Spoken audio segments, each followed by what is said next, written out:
When you go there, it is an online IDE, an integrated development environment, so it allows you to code on the web. First, we need to go to tell it language. Up in the top right-hand corner, we need to change the language to be Python 3. In terms of screenwriting, I'm going to select all of that by doing Command A, delete it, and start typing. The first 4 lines are just comments. We don't need to add them, but do add 4 blank lines so that your numbers are the same as my numbers here. The first command we put in is a variable. We assign a variable. It doesn't know what to do with this because it's brand new. Leave it white. All variables will stay as white. And I'm going to put quotes in and say computer. So I've now assigned the value of a text string called computer, a literal value to that variable. The next one is a variable called number. So once again, it goes white. Notice the operator turns to brown, so it recognizes that. No number this time. I just add 999. It goes blue because it recognizes it as a number. So there are 2 types of variables we can have there, a string or a number. I'm going to type in, when I start typing in command, the first one I want to do is print, and it's auto-completed it. I can press tab, and there it is there.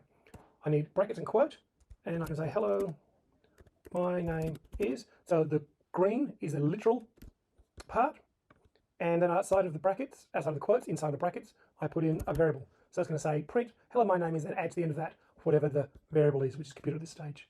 Now, if I was to incorrectly type this, I'll make 2 mistakes here. If I was to type print with a capital P, notice it still recognizes command. I can press tab and complete it, and it's correct. But if I was to say type it in all the way, it doesn't turn to that brown color, so it hasn't recognized it as actual command. So I type this in. I've now made a second mistake because it's the wrong line to put in. So let's go back and change that to a lowercase p, and we can see it's already fixed it. Let's run this. Oh no, it's a mistake in there. So we run it, and it says, hello, my name is computer. Pleased to meet you, computer. The mistake we made was on line 8. It should actually be something different. So I go to line 7, end of line 7, press enter. It inserts a line in there for me. So anytime I miss a line, all you have to do is go and enter that line in. And here I'm going to go, nope, the variable called name equals, and I'm going to ask it to input. So that one goes red. It's a special command. Quote, because I can print something out.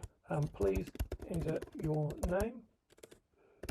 And that's all I need to enter for this one. If I run it again now, so this time, hello, and that's put in James, press enter. It says, nice to meet you, James. Notice the James and name squashed up a bit. I should put a space after that one there. So that's now correctly done. I've shown you what variables are. Well, variables can be strings, variables can be numbers. I've assigned them. I've used the variable to output. I've changed it. That's why it's a variable, because I've varied the contents of it. It's changed from computer to whatever the user has inputted and outputted again. Now we're going to move on to the next step. And here's a very important command as well, while. So while is, we're going to check while something is true or not true. So I'm going to say while number, which is our variable, is greater than 10, or number is less than 0. Now, this is a special command. I'll put a colon on the end of it. Whenever I put a colon on the end of a command, it indents the next line because this next line belongs to that same line. So it chunks them together to say, while this is true, do these commands that are indented. And I'm going to say number equals int. So I want to be integer because I want to get a whole number.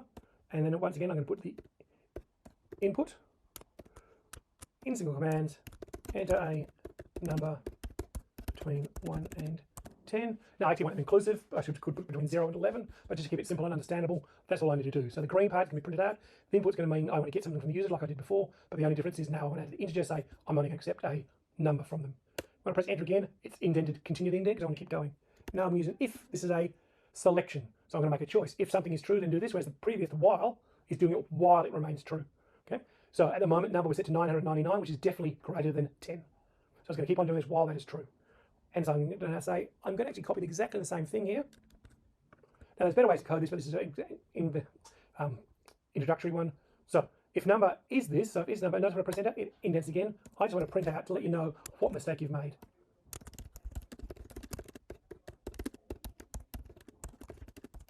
So please enter a number between 1 and 10. That's all I need to do there. Now notice that on line 14, the indent is gone, so I can press delete once to go back once, and delete 2 to go back all the way to the beginning. And the last new command is for. For is a count, registers something for a certain number of times. I'm setting the count as I for just for integer, I for increment. I equals,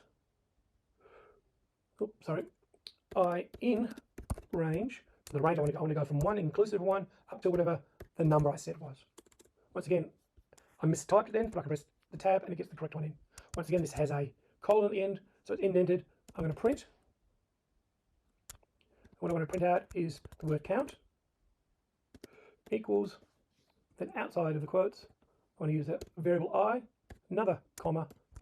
In here, I want to go of, outside the quotes, and put number here. I finished that, so I want to go back to the beginning and type in print Thank you.